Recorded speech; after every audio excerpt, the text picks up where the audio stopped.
Hello there. The UK acts to try and ease tensions in Northern Ireland, so Brussels and Dublin decide to pour petrol on the smouldering divisions.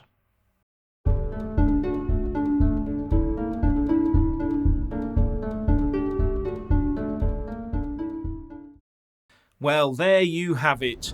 Proof positive that the EU is acting nastily and in the worst possible faith. The UK government is actually now starting to move on re-establishing Northern Ireland's place in the United Kingdom to ease the stress on the Belfast Agreement that Brussels' heavy-handedness with the protocol has caused. But the proposals the UK puts forward are deemed too difficult for the EU Commission negotiator Maros Šefčovič to deal with because, he claims, he hasn't got a mandate. It would be too difficult to get agreement, he says. So instead, the EU is gearing up for selective sanctions against companies in the north to try and get Tory Red Wall MPs to gang up on Boris in Parliament. But get this. Those sanctions will require agreement within the EU, just like any changes to the protocol would need agreement.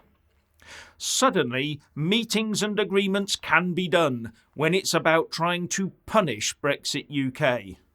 So instead of working on what could be productive and workable solutions, they would much rather gear up for a trade war. That tells you all you need to know about the European Union. Cooperation, friends and partners, don't make me laugh. Those terms are like calling Russia and Ukraine comrades in war. And the Deputy PM of the Republic of Ireland, Leo Varadkar, claimed it is the UK trying to foist something on Northern Ireland they don't want. No, they've had enough of the EU putting 20% of all its checks on goods going from Great Britain to Northern Ireland and so artificially raising prices. And he also says the actions of the UK government are driving the people of Northern Ireland towards wanting a united Ireland.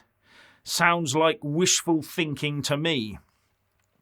So it's too difficult for the Brussels and Dublin to find a good solution that would help all sides during a worldwide cost of living, inflation, stock market fall and food shortage period, but easy for them to create more economic damage for everyone, including themselves, in their push to wrest Northern Ireland from UK control, or what's left of UK control. Moreover, Brussels has promised in the past that any action like this they take will be targeted at Great Britain and not Northern Ireland.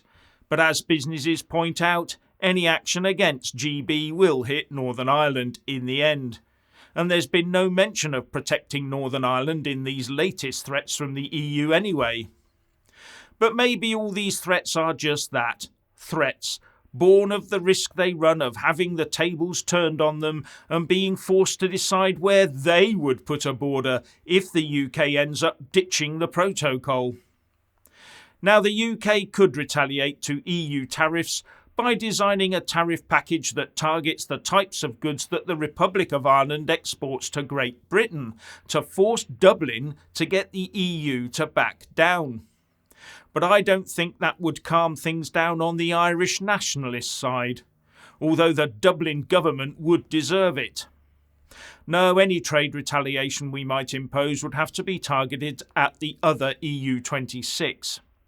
And all the while, the EU is pumping billions of rubles into the Russian war machine. And I say rubles because the EU is quietly obeying Putin's order to pay in rubles for his gas, so helping keep the ruble falsely buoyed up on the international markets. Then there's the matter of the UK being at the top of Putin's Ukraine war naughty list. The EU would rather take action against the UK than fully against Russia. In fact, they would rather help Russia by the back door. And guess what? Our own UK anti-Brexit EU-loving Ramonas would agree 100% with that EU decision. Once again, we see the EU and the Ramonas for the nasty lot they are. But if the EU really is intent on a trade war, it could find itself using far less Russian gas when we stop buying their stuff. But they would also have chosen a bad time to get into a trade war, because as the cost of living crisis continues, we will all probably be buying a lot less of everything of theirs anyway. In the final analysis, they have proved they will always work against us rather than with us. So maybe it's time to fully pull the plug on the protocol and on the trade and cooperation agreement. And rumour that Boris is about to replace the Northern Ireland Secretary Brandon Lewis with Conor Burns, a close ally of his, might steady the UK ship.